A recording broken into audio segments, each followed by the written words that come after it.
ചന്ദ്ര,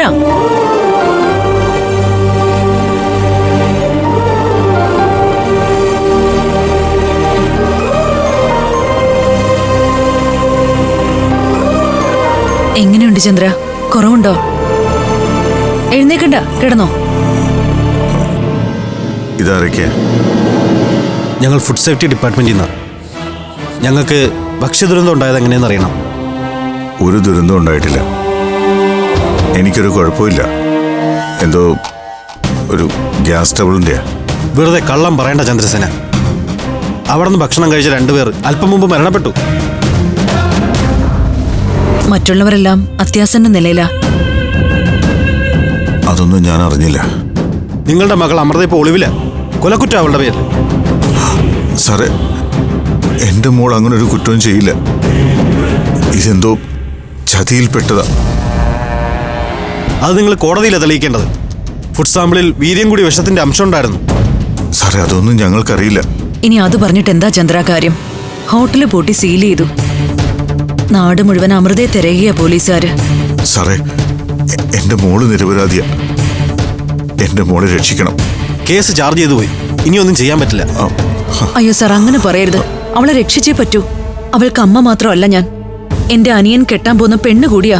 ഞാൻ എന്ത് വേണേലും ചെയ്യാം. അവളെ പോലീസിനും കോടതിക്കും വിട്ടുകൊടുക്കരുത്. ഞങ്ങൾ നിസ്സഹായരാണ്. കൊലക്കുറ്റ ജീവപര്യന്തത്തിൽ കുറഞ്ഞ് ഒരു ശിക്ഷയുണ്ടാവില്ല. സാറേ, ചതിക്കല്ലേ. കലാവതി, ഒന്ന് പറയൂ, എൻ്റെ മോളെ ഒന്ന് രക്ഷിക്കാൻ.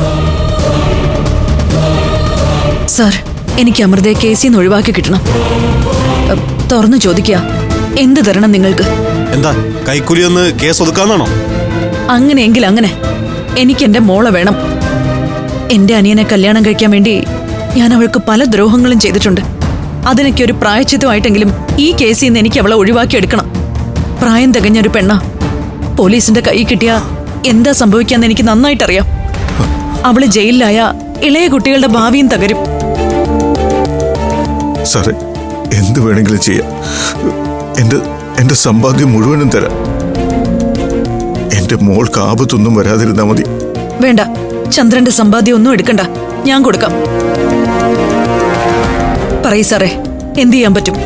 മാഡം, ഫുഡ് സാമ്പിൾ പരിശോധിച്ച് വിഷാംശം കണ്ടെത്തിയതാണ്. ലാബ് റിപ്പോർട്ട് മാറ്റാൻ പറ്റില്ല. സർ, പുറത്തുനിന്ന് വരുത്തിച്ച മുളക് പൊടിയിലോ മല്ലിപ്പൊടിയിലോ ആണ് വിഷാംശമെന്ന് ഫൈനൽ ടെസ്റ്റിൽ മനസ്സിലായി എന്ന് റെക്കോർഡിങ്ങിലാക്കാൻ പറ്റില്ലേ? ആകെ ചെയ്യാവുന്നതാ. നിയമവിരുദ്ധമാണെങ്കിലും നിങ്ങളുടെ ഈ അവസ്ഥയിൽ സഹായിക്കാതിരിക്കാൻ തോന്നുന്നില്ല. സാറേ, ഏത് വിധേനെങ്കിലും മോളെ രക്ഷിക്കണം. ഞാൻ നിങ്ങളോട് അപേക്ഷിക്കുക. ചന്ദ്ര, ഒരു മിനിറ്റ്. സാറിന്റെ കാർഡ് ഒന്ന് തരുമോ?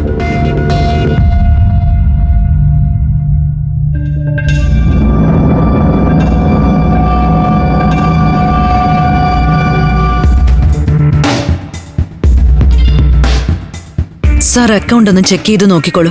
ആപ്പ് വഴി 10 ലക്ഷം രൂപ അയച്ചിട്ടുണ്ട്. അതൊന്നും പോരാ. ഇതറിഞ്ഞാൽ ഞങ്ങളുടെ ജോലി പോകുന്ന കേസാ. മിനിമം 50 ലക്ഷം രൂപയെങ്കിലും കിട്ടണം. അതിലൊരു വിലപേശലുമില്ല. എന്റെ കയ്യില് ക്യാഷ് ആയിട്ട് ഇത്രയേ ഉള്ളൂ. അല്പ സാവകാശം തന്നാ എന്റെ വീട് വിറ്റിട്ടാണെങ്കിലും ഞാൻ ബാക്കി കാശ് തരാം. ഇത് വിശ്വസിക്കാൻ മാത്രം മണ്ടന്മാരല്ല ഞങ്ങള്. എന്തെങ്കിലും ആവട്ടെ, ഒരു 10 ലക്ഷം രൂപ കുറച്ചു തരാം. 40 ലക്ഷം രൂപ ഇപ്പൊ തരാൻ കഴിയുവാണെങ്കിൽ അമൃതയെ ഞങ്ങളെ രക്ഷപ്പെടുത്താം. എന്ത് ചെയ്യും? ഞാനും തരാൻ കുറച്ച് കാശ്. എത്രയുണ്ടാവും ചന്ദ്രന്റെ കയ്യില്? റിട്ടയർമെന്റ് ബെനിഫിറ്റ് കിട്ടിയ ഒരു 26 ലക്ഷം രൂപ എൻ്റെ അക്കൗണ്ടിലുണ്ട്. പക്ഷേ അത് 3 ബാങ്കുകളിലായിട്ടാണ് ഡെപ്പോസിറ്റ് ചെയ്തിരിക്കുന്നത്. അത് നല്ലതാ ചന്ദ്ര. ട്രാൻസാക്ഷന് ബുദ്ധിമുട്ടുണ്ടാവില്ല. മൊബൈൽ ആപ്പ് വഴി തന്നെ ട്രാൻസ്ഫർ ചെയ്യാം. എനിക്കറിയാവുന്ന പാസ്വേഡ് തന്നെയല്ലേ?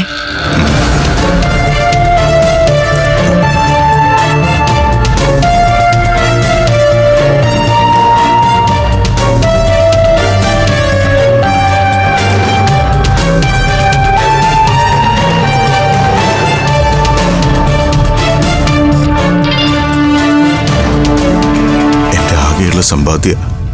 അപ്പൊ ഞാൻ കൊടുത്തതും എന്റെ സമ്പാദ്യമല്ലേ ചന്ദ്ര? അല്ല, ഇപ്പോഴും 5 ലക്ഷം കുറവുണ്ട്. അത് ഞാൻ തരും. വാക്കുവ്യത്യാസം ചെയ്യില്ല എന്ന് വിശ്വസിക്കാം. സാറേ, എന്റെ മകളുടെ രക്ഷയ്ക്ക് വേണ്ടിയാ ഞാനിതൊക്കെ ചെയ്യുന്നത്. സാറേ, കേസ് ഇല്ലാതാക്കണം. പേടിക്കണ്ട, അക്കാര്യങ്ങളെല്ലാം ഞങ്ങൾ നോക്കിക്കോളാം. ഈ കാശ് ഞങ്ങൾക്ക് വേണ്ടി മാത്രമല്ല, പോലീസിനും കൊടുക്കേണ്ടി വരും. എന്തായാലും മോള് സുരക്ഷിതമായിട്ട് വീട്ടിൽ എത്തും. വാ.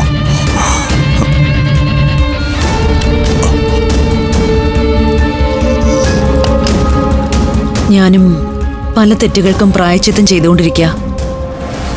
ചന്ദ്രന് സമ്മതമാണെങ്കിൽ നമ്മളിനി ഒരുമിച്ച് താമസിക്കും.